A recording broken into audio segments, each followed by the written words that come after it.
Dan baik, kita akan siapkan hati untuk mendengarkan firman Tuhan. Teman-teman yang dikasihi Tuhan,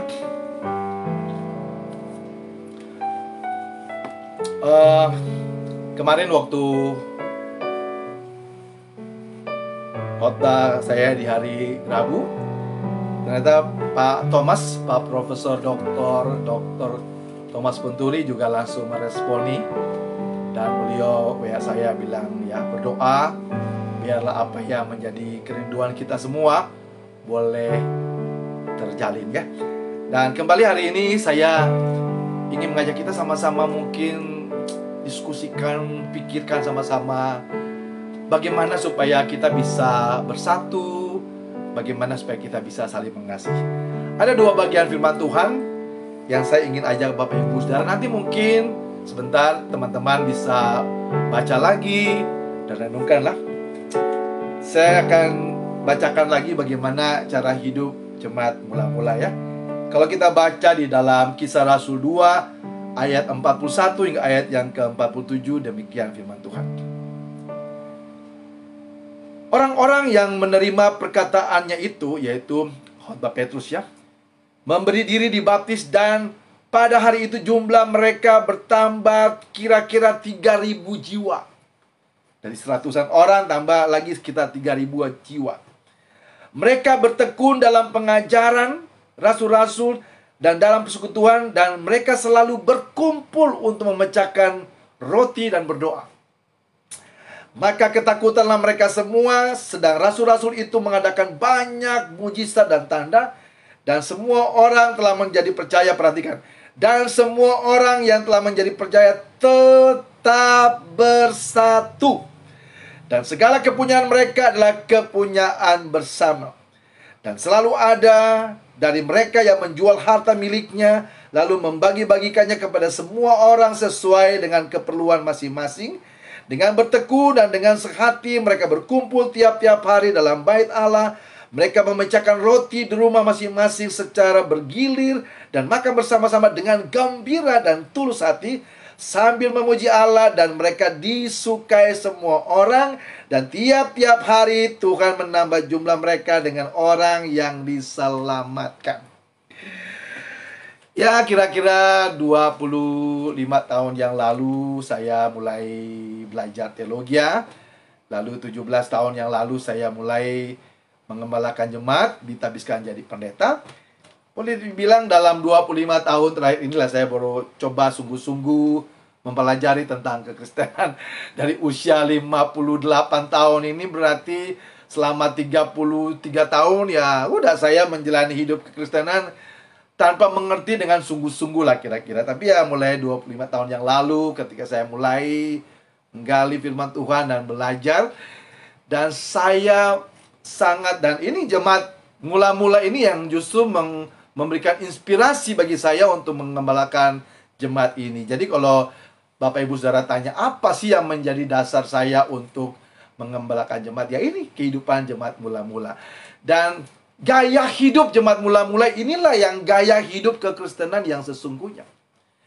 Dan kalau boleh saya simpulkan bagaimana kehidupan jemaat mula-mula, ya mereka meresponi doa dan perintah Tuhan Yesus. Tuhan Yesus berdoa supaya umat Kristen itu bersatu, dan mereka tetap bersatu. Lalu Tuhan Yesus perintahkan umat Kristen supaya saling mengasihi. Mereka saling mengasihi, bahkan ada yang sampai menjual rumah, menjual tanah, ya membagi-bagikannya kepada orang. Jadi tidak ada, kalau kita baca terus di dalam Kisah Rasul 4 mulai ayat 32 itu dan seterusnya, dikatakan bahwa itu jumlah mereka sudah tambah 5.000-an orang, dan tidak ada yang kekurangan. Saudara tahu, pola hidup seperti ini yang akhirnya membuat kekristenan semakin berkembang dan menjadi komunitas yang terbanyak di dunia ini. Jadi kalau boleh saya ingin sampaikan untuk menyimpulkan apa yang seharusnya kita lakukan supaya kita berkembang. Kita harus bersatu, saling mengasihi. Penginjilan seperti apapun, kita membuat KKR sebesar apapun, tanpa kita berusaha sungguh-sungguh untuk membangun kesatuan dan saling mengasihi, semuanya tidak punya dampak yang besar. Kenapa kekristenan di Indonesia tidak berkembang? Karena kita kurang bersatu dan kurang saling mengasihi. Saya suka sedih kalau ada teman-teman pendeta yang mengatakan, aduh susah, aduh belum juga usaha sudah susah. Tapi Bapak Ibu Saudara kasih dalam Tuhan, saya ingin ajak kita untuk sama-sama kita boleh merenungkan ya, bagaimana cara kita bersatu, dan Tuhan memberikan inspirasi, Tuhan memberikan pengilhaman kepada Rasul Paulus untuk disampaikan kepada kita bagaimana kita bisa membangun kebersamaan supaya kita bisa bersatu. Karena apa yang dilakukan oleh jemaat mula-mula itu yang menjadi teladan. Mereka bersatu dan mereka saling mengasihi, dan mereka disukai orang dan mereka disukai Tuhan. Itu yang membuat kekristenan semakin berkembang. Yang terjadi saat ini, mohon maaf, yang terjadi saat ini kebanyakan bukan penambahan jiwa baru, perpindahan dari gereja yang satu ke gereja yang lain. Nah, ini yang akhirnya membuat banyak keributan di dalam komunitas gereja. Seharusnya kalau kita buka gereja yang baru, jangan pindahkan jemaat orang dong ke kita. Mestinya kan kita cari jiwa yang baru. Realitas yang terjadi adalah banyak dari jemaat lain pindah ke jemaat yang lain. Ya, saya tidak usah sebutkan nama gereja, tapi itu yang terjadi. Dan itu dalam penelitian Pak Thomas juga demikian. Yang terjadi itu bukan penambahan jiwa baru, tetapi perpindahan dari satu jemaat ke jemaat yang lain, ke gereja yang lain. Nah, jadi Bapak Ibu Saudara kasih dalam Tuhan, seharusnya kita menambah jiwa-jiwa yang baru ya. Jadi kita akan belajar bagaimana cara kita membangun kesatuan. Dan Rasul Paulus mendapat pengilhaman untuk menyampaikan kepada kita bagaimana kita membangun persekutuan di dalam komunitas Kristen. Lalu Rasul Paulus menulis kepada jemaat di Korintus di dalam 1 Korintus 12. Saya baca beberapa ayat ya, dari ayat 1 Korintus 12 mulai ayat yang ke-12, demikian firman Tuhan. Lembaga Alkitab memberikan judul banyak anggota tetapi satu tubuh. Perhatikan. Ini cara bagaimana supaya kita bisa membangun kesatuan dalam tubuh Kristus, dalam gereja. Nah, karena sama seperti tubuh itu satu dan anggota-anggotanya banyak, dan segala anggota itu sekalipun banyak merupakan satu tubuh. Demikian pula Kristus. Nah, lalu dikatakan demikian, sebab dalam satu roh kita semua, baik orang Yahudi maupun orang Yunani, baik budak maupun yang merdeka, telah dibaptis menjadi satu tubuh, dan kita semua diberi minum dari satu roh. Lalu Paulus menjelaskan begini, karena tubuh juga tidak terdiri dari satu anggota, tetapi atas banyak anggota. Andai kata kaki berkata, karena aku bukan tangan, aku tidak termasuk tubuh. Jadi benarkah ia tidak termasuk tubuh? Nah, perhatikan. Dan andai kata telinga berkata, karena aku bukan mata, aku tidak termasuk tubuh. Jadi benarkah ia tidak termasuk tubuh? Andai kata tubuh seluruhnya adalah mata, di manakah pendengarannya? Andai kata seluruhnya adalah telinga, di manakah penciumannya? Tetapi Allah telah memberikan kepada kita masing-masing secara khusus suatu tempat pada tubuh seperti yang dikehendakinya. Lalu dikatakan, andai kata semuanya adalah satu anggota, di manakah tubuh? Memang ada banyak anggota, tetapi hanya satu tubuh. Jadi mata tidak dapat berkata kepada tangan, aku tidak membutuhkan engkau. Dan kepala tidak dapat berkata kepada kaki, aku tidak membutuhkan engkau. Malahan justru anggota tubuh yang nampaknya paling lemah, yang paling dibutuhkan. Dan kepada anggota-anggota tubuh yang menurut pemandangan kita kurang terhormat, kita berikan penghormatan khusus. Dan terhadap anggota-anggota kita yang tidak elok, kita berikan perhatian khusus. Hal itu tidak dibutuhkan oleh anggota-anggota kita yang elok. Nah, lalu di ayat ke-27 deh saya langsung ya. Kamu semua adalah tubuh Kristus, dan kamu masing-masing adalah anggotanya. Nah, jadi Bapak Ibu Saudara kasih dalam Tuhan, bersatu itu bukan berarti satu sinode, misalnya semuanya Katolik, atau semuanya HKBP, atau semuanya GBI, bukan begitu. Tidak bisa paksakan mata itu sama dengan telinga, kan berbeda kan?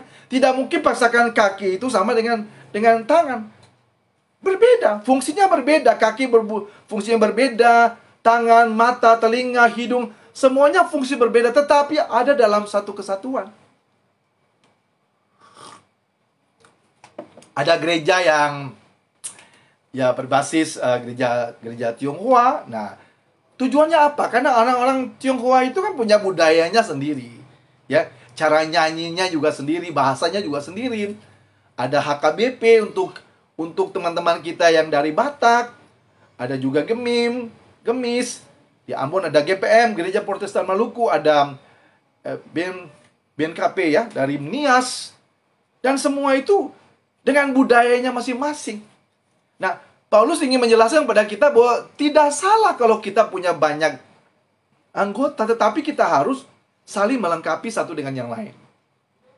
Jadi dari bacaan ini kita bisa belajar di sini Bapak Ibu Saudara dalam Tuhan, bahwa pertama-tama supaya kita bisa membangun kesatuan, jangan pernah merasa diri kita paling hebat, ya. Kita harus tanamkan dalam diri kita bahwa kita membutuhkan yang lain.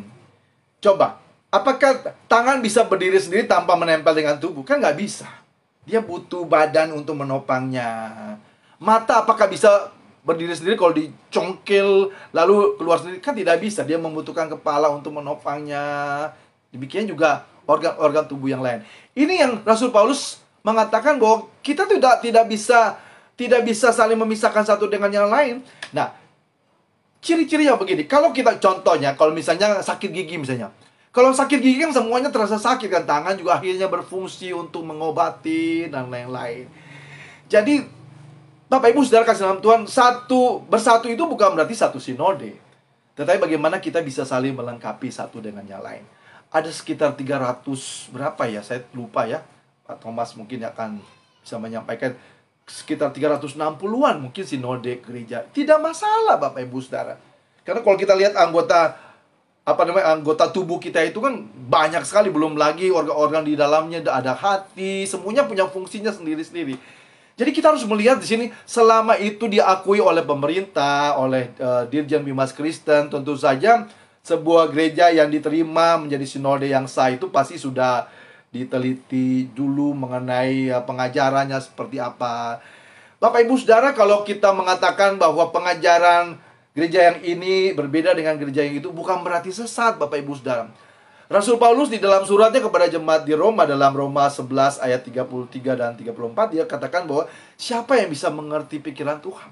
Kalau kita bisa melihat bahwa Paulus dengan Petrus juga seringkali ada pertentangan. Kalau kita lihat dengan Barnabas juga ada banyak perbedaan antara rasul-rasul. Artinya kita bisa memahami bahwa memang memahami Tuhan secara sempurna itu memang tidak mudah.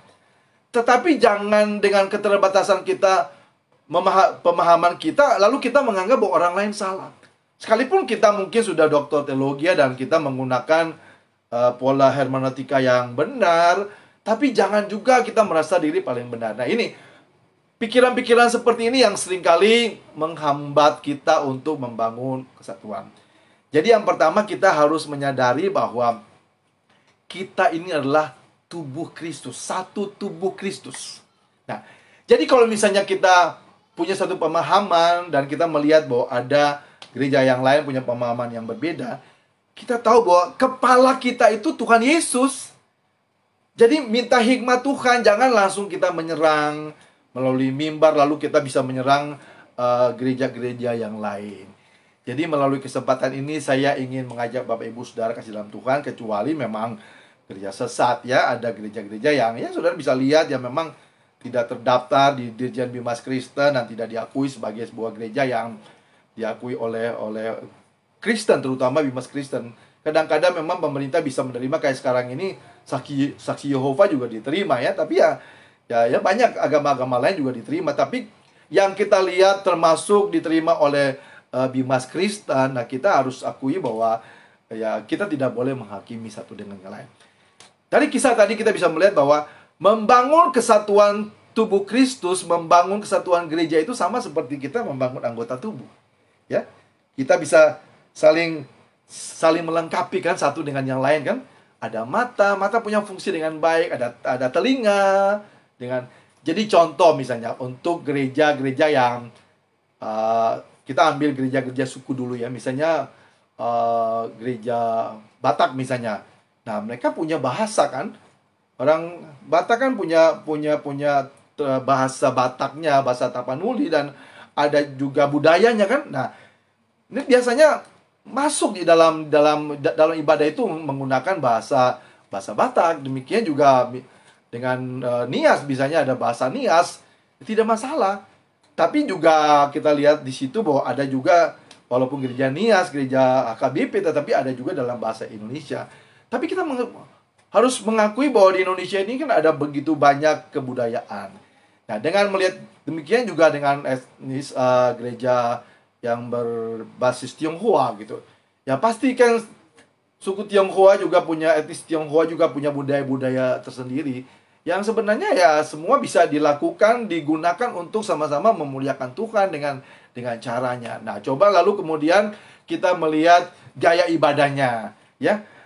Dalam satu rumah tangga kan juga kita bisa lihat, ada yang memang tenang karakternya, tapi ada juga yang senang, sukacita. Nah, gereja-gereja karismatik itu gereja-gereja mungkin lebih lebih dengan gembira begitu kalau ibadah, boleh tepuk tangan, tidak salah. Alkitab juga tidak pernah melarang itu kan. Dan juga gereja-gereja seperti Katolik, HKBP juga dengan tenang. Nah, jadi menurut saya sih kalau memang Bapak Ibu Saudara enjoy dengan ibadah yang tenang, ya ke gereja yang itu. Saya tidak harus dipaksakan juga. Tapi kalau misalnya kadang-kadang pengen, aduh senang juga ikut bersukacita, juga tidak masalah. Jadi saya seringkali katakan kepada jemaat kami bahwa tidak masalah, silakan aja. Kalau kami juga ibadah cuma sekali, misalnya dalam seminggu, misalnya di hari Minggu. Nah, kalau misalnya teman-teman mau ikut ibadah kan boleh aja. Saya tidak pernah melarang itu, selama saya bilang yang penting jangan ke gereja setan. Sementara gereja-gereja yang baik silakan. Apalagi misalnya ada teman-teman dari suku Jawa, lalu mereka pengen juga ibadah dengan, kami kan tidak beribadah dalam bahasa Jawa. Tapi kalau mereka juga pengen ibadah dengan bahasa Jawa, silakan aja, walaupun mereka tetap adalah anggota jemaat kita. Nah, jadi Bapak Ibu Saudara, itu begitu indah. Nah, sebab itu saya sangat berharap peran dari PGI, peran dari Dijen Bimas Kristen ini akan sangat punya dampak yang besar. Saya berharap ketika Pak Thomas bisa undang ketua-ketua sinode yang pertama, supaya kita bisa mendata. Karena sampai saat ini juga kita juga sulit kalau misalnya mau tanya. Saya ada kerinduan, katakanlah mau bantu gereja, katakanlah yang ada teman-teman yang mau bantu gereja yang susah, kita nggak punya data. Yang kalau misalnya ini bisa dikumpulkan semua sinode, lalu semua sinode boleh melaporkan. Kalau kita lihat kan zaman mula-mula kan begitu kan, yang kuat menolong yang lemah. Saat ini kalau kita tidak punya data mana yang kuat, mana yang lemah, kita kan tidak tahu.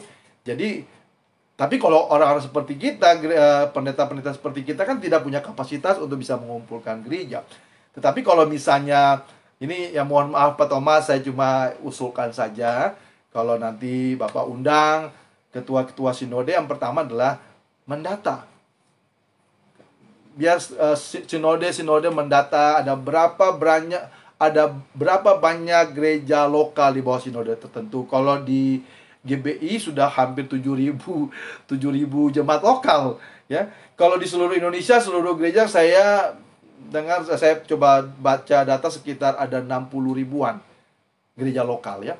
Kalau di GBI ya hampir 7.000, 6.000 sekian ya, saya lupa 6.000 berapa, 6.600 atau 700. Memang targetnya sih sekitar 10.000 jemaat. Jadi kami ini GBI Rumah Kasih cuma salah satu dari sekitar hampir 7.000 gereja lokal gitu. Nah, jadi dari misalnya 6.000-an gereja lokal itu, berapa banyak yang memang sudah mapan? Apakah sinode itu bisa menghandle setiap jemaat yang ada di bawahnya?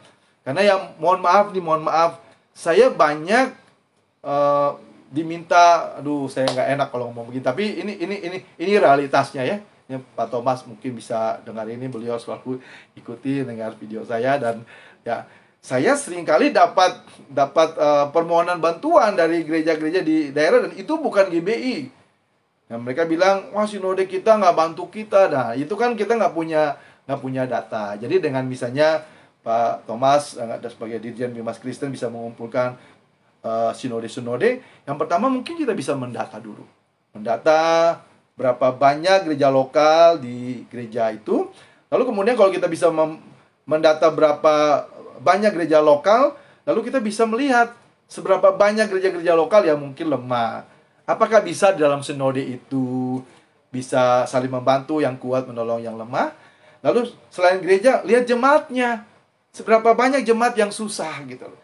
Nah, saya juga bingung, di Jakarta ada hampir sekitar 30 ribuan orang-orang Kristen yang terlantar. Saya juga nggak jelas mereka tuh di mana dulu. Ada beberapa yang ya saya juga tidak mau sebutkan, dan akhirnya menyebutkan bahwa mereka dulu di gereja tertentu tapi akhirnya susah, tidak dibantu juga sama gereja dan seperti itu. Nah saya percaya dengan kapasitas sebagai Dirjen Bimas Kristen, pasti Pak Thomas punya kapasitas untuk paling tidak ya. Ya, gimana sinode yang ini? Kalau misalnya ada sinode yang mungkin lemah, gereja-gereja lokal, kan kita bisa ajak gereja yang lain. Itu yang harus kita bangun. Jadi kita yang kuat membangun yang lemah, itu antara gereja. Dan kemudian, jadi yang pertama kalau dikumpulkan semua sinode-sinode, kita cuma mendata. Jadi ketika kita menelpon katakanlah ke Dirjen Bimas Kristen, Pak, boleh tahu nggak sinode ini di mana ada gereja-gereja yang kira-kira perlu dibantu? Nah, kita bisa punya data. Nanti dimasukin dalam satu database supaya, oh ini gereja A, misalnya GBI, oh ada 6.000 sekian, 6.700 katakanlah gereja lokal yang adanya di sini dan ada lemah ya. Saya juga seringkali dapat informasi terhadap gereja-gereja di NTT di mana yang di pedalaman yang aduh gedung ibadahnya tidak layak begitu Bapak Ibu Saudara. Kita tidak punya data-data yang jelas. Kalau kita bisa fokus semua di satu, misalnya katakanlah mau di Dirjen Bimas Kristen atau gimana, itu menjadi pusat informasi Christian Center gitu. Dan kita punya Christian Center di mana kita bisa mendapatkan banyak informasi-informasi seperti itu dari 60 ribu gereja, dari sekian banyak itu berapa banyak. Nah, saya mohon maaf, tadi aja ada teman saya di Kalimantan, di desa itu katanya persembahan jemaatnya cuma sekitar minggu terkumpul semua sekitar 17 sampai 20 ribu. Kasihan kan sebenarnya kan, dan ya saya bisa bantu juga sedikit di sana. Dan kita perlu data-data seperti ini supaya apa? Supaya kalau kita tahu punya data-data yang seperti itu kan kita gampang. Nah, ini caranya bagaimana supaya kita boleh membangun kesatuan gereja. Jadi pertama kita tidak boleh menyalahkan satu dengan yang lain. Semua itu berharga. Kaki itu berharga, tangan itu berharga, mata itu berharga, semua itu berharga. Kalau nggak ada gigi juga kita susah kan. Tapi kalau gigi sakit kan kita juga harus obatin. Jadi itu harus kita bangun bahwa kita itu semua berharga. Kita semua anggota tubuh Kristus yang kita boleh membangun kesatuan. Nah, saya percaya kalau kita bisa bersatu, saling menopang, saling mengasihi satu dengan yang lain, kita pasti kuat ya. Jadi saya mohon dari Pak Thomas ya, supaya Bapak kumpulkan ketua-ketua sinode. Lalu kalau bisa juga kumpulkan. Saya sangat percaya, saya banyak kenal dengan teman-teman yang the have, yang punya uang, mereka mau bantu kok. Ini saya pelayanan rumah kasih nih Bapak Ibu saudara, boleh dibilang pribadi loh, karena gereja kami memang sangat terbatas, pribadi. Puluhan orang bantu, ya kan? Itu pribadi, apalagi kalau kita melibatkan semua. Dan saya percaya bahwa banyak teman-teman para pengusaha itu akan bisa bantu. Kumpulkan mereka, dan kalau ada kita menemukan banyak masalah secara ekonomi dari setiap gereja-gereja, saya percaya orang-orang seperti Pak kelompoknya Sinar Mas dengan Pak Eka Wijaya, dengan Pak Budi dan Pak Michael Artono, bahkan Pak Hari Tanu Sudibyo juga, saya percaya beliau juga punya hati yang suka membantu jemaat. Kalau kita bisa kumpulkan itu pasti akan terjadi, sehingga apa? Sehingga kita punya rumah sakit yang bisa dinikmati gratis untuk orang-orang yang susah. Kita punya sekolah yang berkualitas yang bisa disekolahkan anak-anak yang susah. Kasihan banget, ada ribuan anak-anak yang nggak bisa sekolah. Dan saya percaya itu semua bisa terjadi kalau kita bersatu, saling mengasihi. Pesan saya terakhir Bapak Ibu Saudara, kalau kita tidak bersatu dan kita tidak saling mengasihi, sulit untuk kita bisa berkembang. Saya sudah mempelajari ini. Kalau kita tidak bersatu dan kita tidak saling mengasihi, kita sulit untuk berkembang. Kita mau bikin KKR sebesar apapun, di mana-mana, kalau kita tidak bersatu, tidak saling mengasihi, ya akan tetap begini saja. Sebab itu, bersatu, saling mengasihi, itu harga mati. Tidak bisa ditawar. Kalau bukan kita yang melakukan itu, siapa lagi? Kalau bukan sekarang, ya kapan lagi? Ya, mari kita membangun kesatuan, karena kesatuan itu indah, Bapak Ibu. Hidup saling melengkapi, hidup saling melayani, saling mengasihi, itu indah. Doa saya kiranya pesan Tuhan ini memberkati kita semua. Kita berdoa Tuhan untuk kita menjadi duta-duta untuk memberitakan kesatuan dimanapun kita berada. Mulai dari diri kita. Kalau Bapak Ibu Saudara, di sekitar kita ada gereja yang lain dari kita, dan kita harus membangun kesatuan. Di gereja di mana kami ibadah, di hotel, ada beberapa gereja, dan saya berinisiatif untuk membangun hubungan dengan gembala-gembala yang lain. Nah, indah sekali. Saya bilang bahwa ya kita walaupun berbeda gereja, tapi kita mesti saling menghargai satu dengan yang lain. Kadang-kadang kita bisa saling tegur juga. Kalau misalnya kita terlalu keberisikan anak-anak kita, ya kita bisa saling tegur. Bapak Ibu Saudara, indah sekali, dan itu yang Tuhan mau.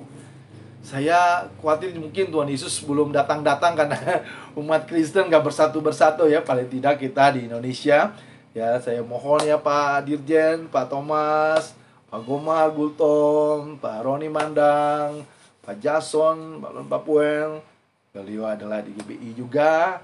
Dan teman-teman dari Gereja Baptis, Bala Keselamatan Advent, dan juga dari Katolik. Mari, kita semua adalah anggota tubuh Kristus. Kita semua ada dalam satu tubuh, yaitu tubuh Kristus yang saling melengkapi satu dengan yang lain.